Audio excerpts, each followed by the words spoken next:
오늘 우리에게 주신 하나님의 말씀은 구약성경 민수기 33장에서 36장까지의 말씀입니다. 민수기 33장에서 36장까지의 말씀을 함께 보겠습니다.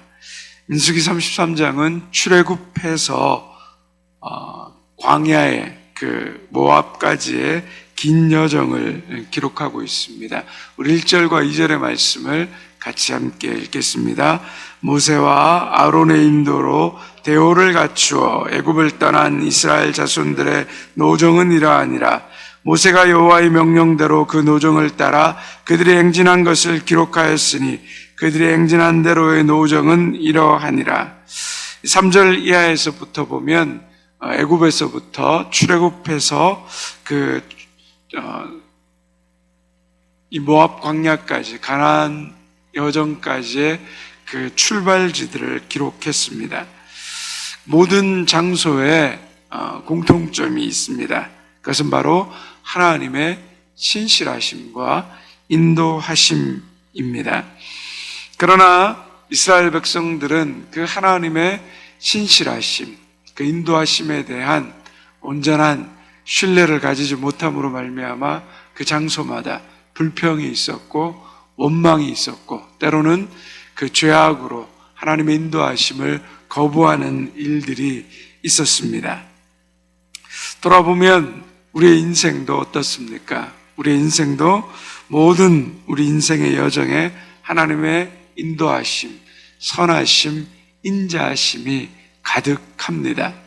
그런데 우리 역시도 하나님의 사랑에 응답하기보다는 돈이 없다는 이유로, 병이 들었다는 이유로, 때로는 여러 사람과의 만남에 불편하다는 이유로, 힘들다는 이유로 감사하고 찬송하기보다 불평과 원망이 많은 인생을 우리 역시 동일하게 살아왔습니다.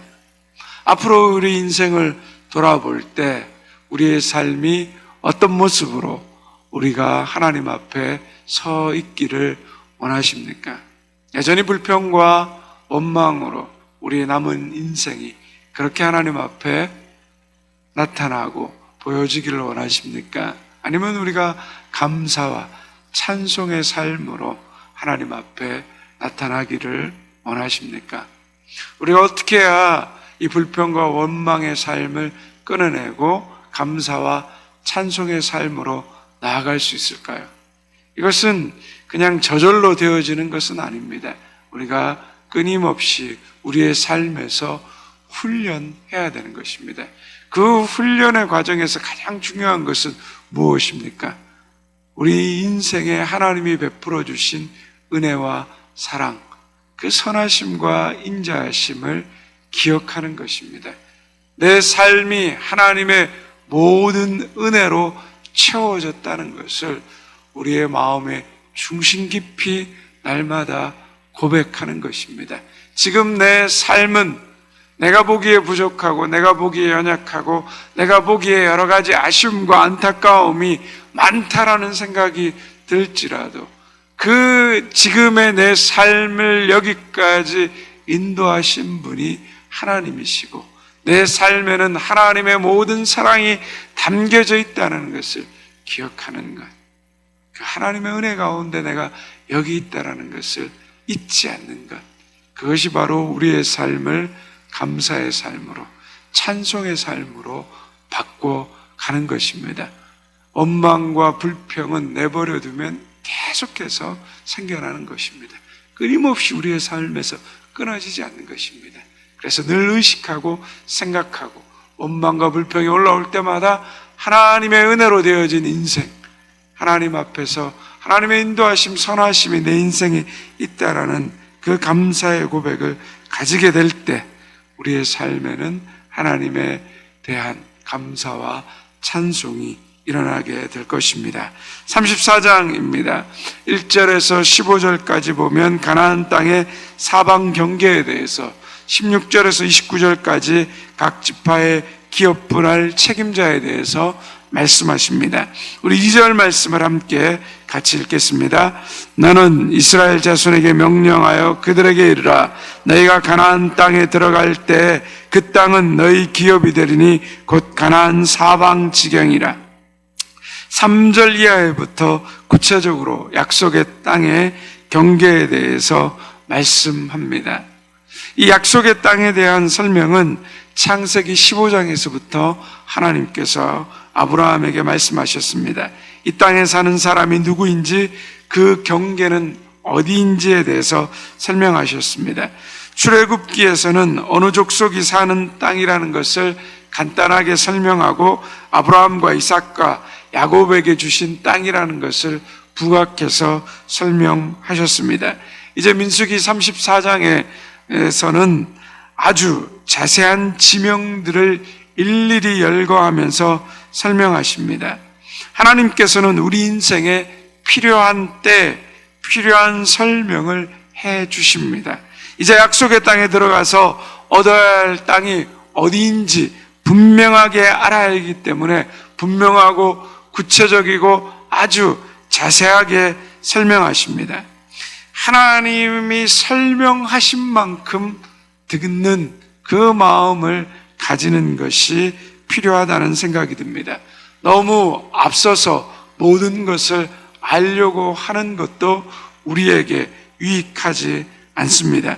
하나님이 어렴풋이 말씀하시면 어렴풋이 들으려고 하는 마음이 우리에게 있어야 됩니다. 하나님이 여기까지 설명하시면 여기까지 듣고 만족하는 마음을 우리가 가지는 것이 중요합니다.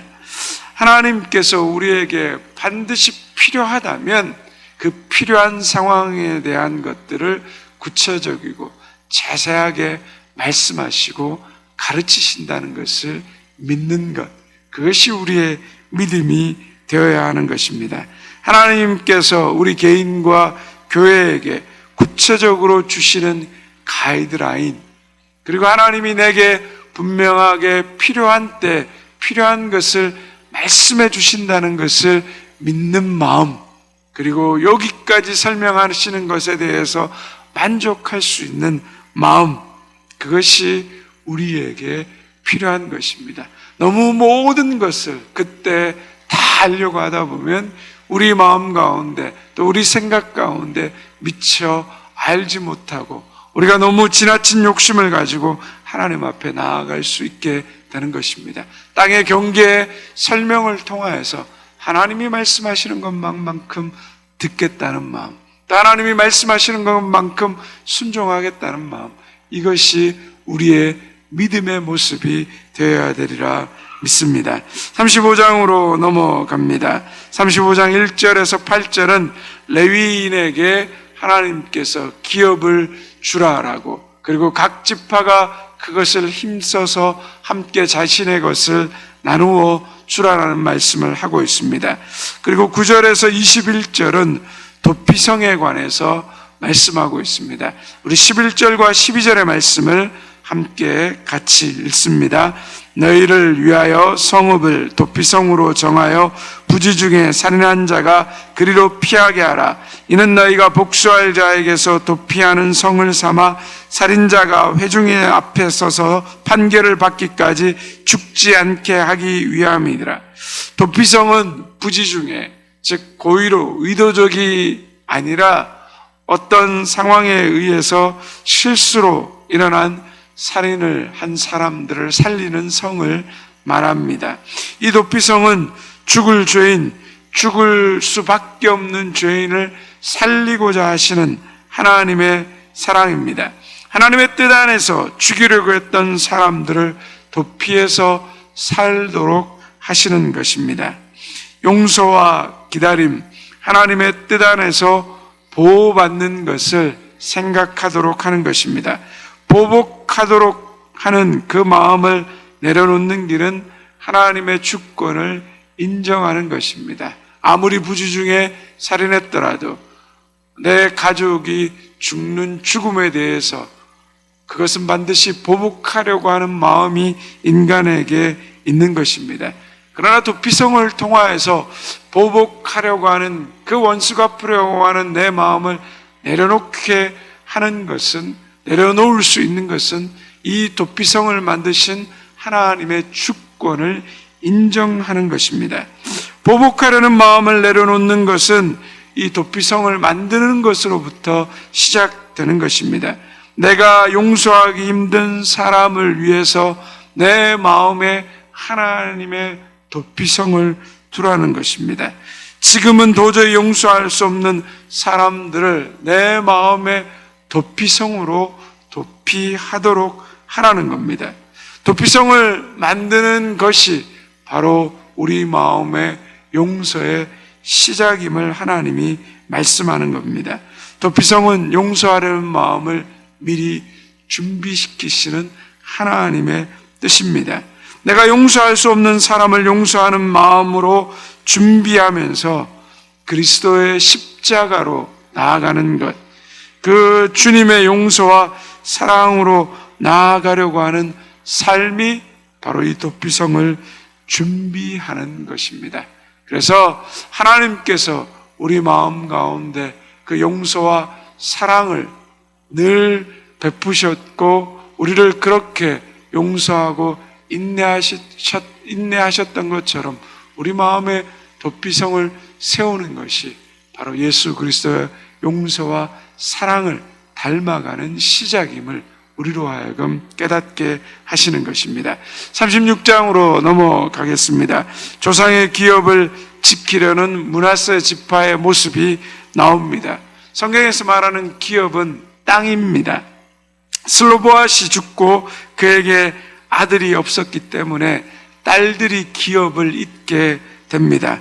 그러나 딸들이 다른 지파 사람들이랑 결혼하여서 시집 가게 되면 나중에 그 유산이 누구의 것이냐라는 문제가 제기되었습니다.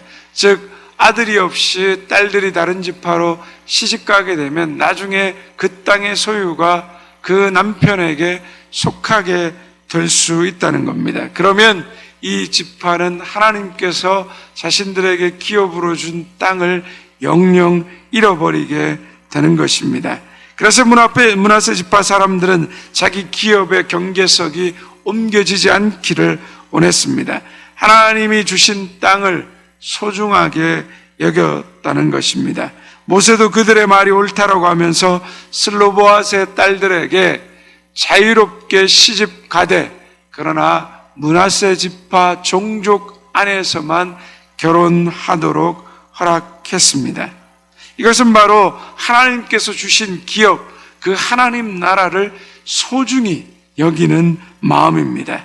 이 일을 통하여서 므낫세 지파는 하나님께서 자신들에게 주신 땅을 간직하게 되었습니다. 여러분, 왜 이 마지막에 민수기를 끝내면서 이 36장에 이런 땅의 이야기, 므낫세 지파의 이야기가 기록되었을까요? 아마도 민수기가 주는 가장 중요한 교훈이기 때문일 것입니다. 하나님 나라를 사모하라. 하나님 나라를 지켜내라.